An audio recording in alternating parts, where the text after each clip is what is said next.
I'm pleased to welcome to the program now our guest, who I hope is going to spend a little bit of time with us today analysing these results. It is John Geer. He's a professor of political science. He's the co-director as well of the influential Vanderbilt poll. Good afternoon to you. Well, good afternoon from us here in Paris. Good morning to you. Thanks for joining us today.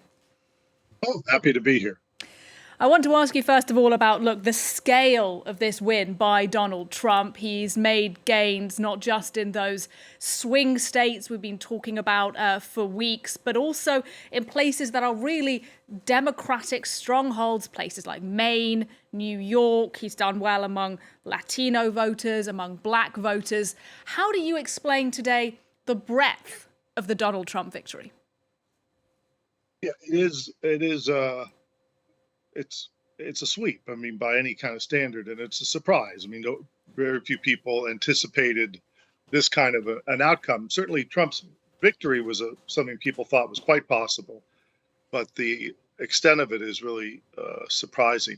And I think it speaks to the fact that whether one dislikes or likes Donald Trump, he understood that there's real unhappiness in the country, especially among working class people, people who have not benefited from the economy over the last 20 to 30 years. We see massive income polarization in the country.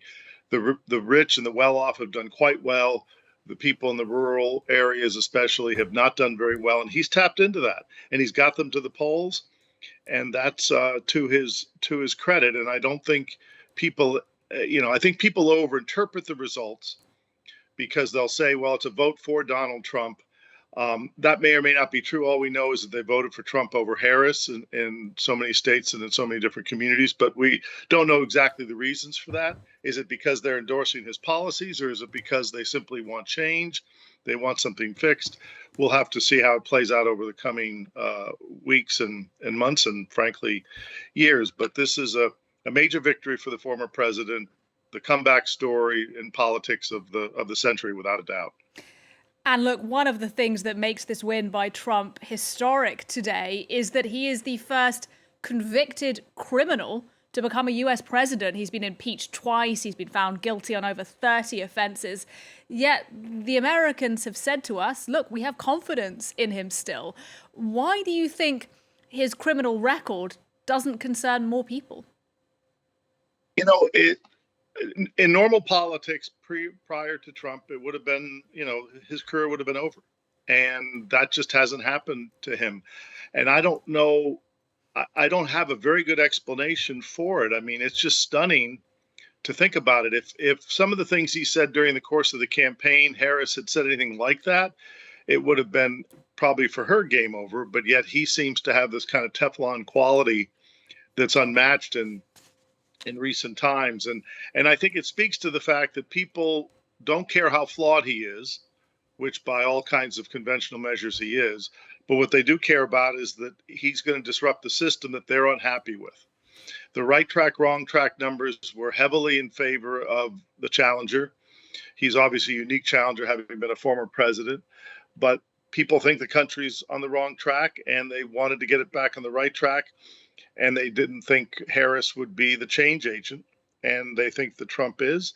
And we'll have to see how it plays out. I mean, Democratic politics is it's not for the faint-hearted. Let's put it that way. I want to ask you a little bit about polling, because your work is partly in the polling industry, as I said at the top, with Vanderbilt. Now, look, all of the polls ahead of the election were saying this was to be an extremely close race. There was even one this week saying that Harris might win Iowa.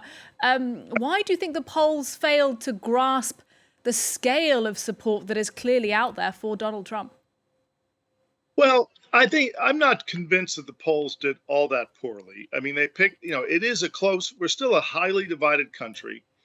And in some sense, you have this division. And then on top of this polarization where the two parties are roughly equal, you have kind of tides and swings that affect all the states. And that's what we saw. We saw a red tide this year that obviously helped not just Donald Trump, but helped Republicans across the ballots. We don't know if the House will be won back by the Democrats. Probably at this point in time, I'd have to guess not, given this general wave.